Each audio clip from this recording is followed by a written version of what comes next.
Last time, I posted a tutorial on how to use the ESP32 as web server.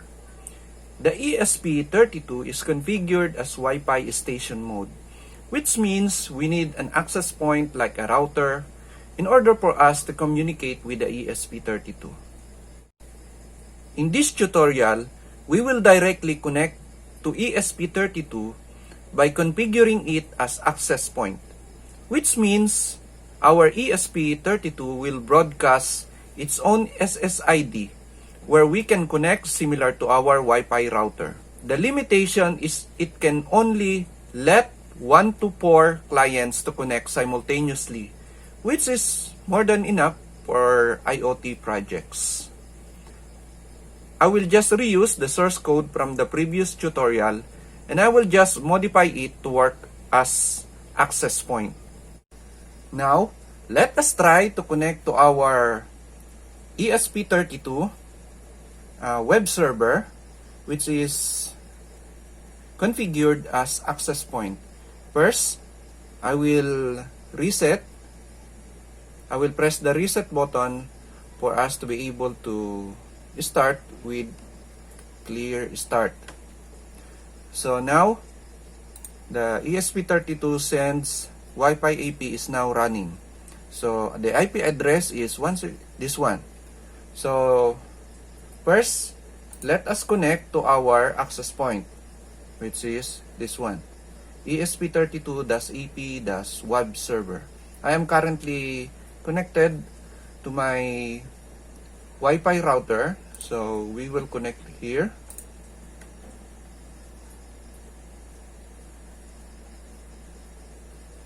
And I will input the security, which is 1, 2, 3, 4, 5, 6, 7, 8.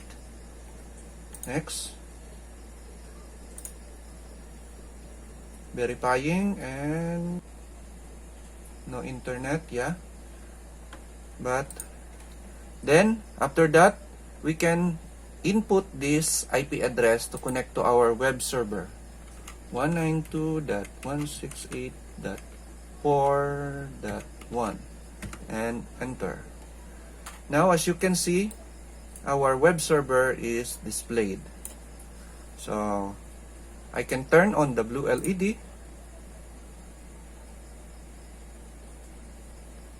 turn on the green LED, turn on the red LED, and I can turn it off again, like that. I will leave the green LED as on. Then I will try another device here, which is a PS Vita. So where is the access point? Settings and network, Wi-Fi settings, and this one, ESP32. Let's input the 1 to 8. 3, 4, 5, 6, 7, 8. And enter. Let us just wait until this one can connect. So now connected.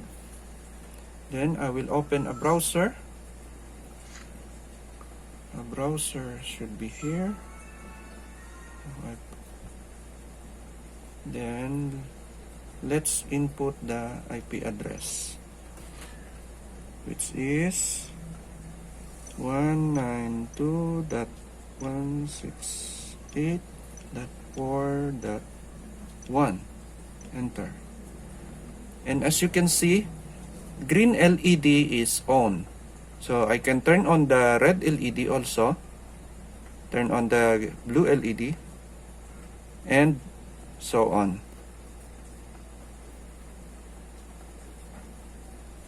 Now let me briefly discuss the Arduino sketch for the Wi-Fi AP mode of ESP32.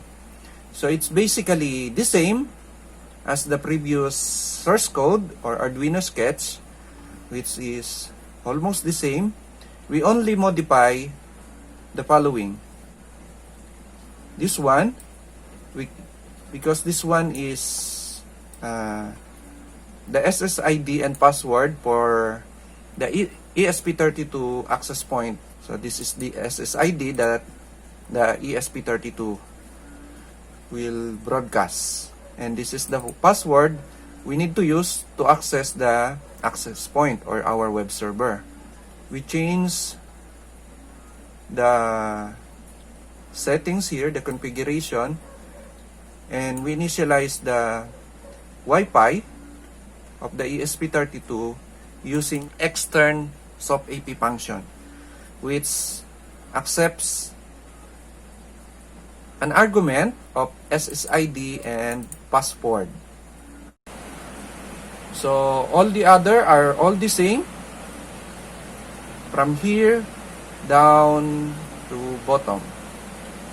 So you can refer to my previous tutorial with the station mode of ESP32. So yeah, that's all for now.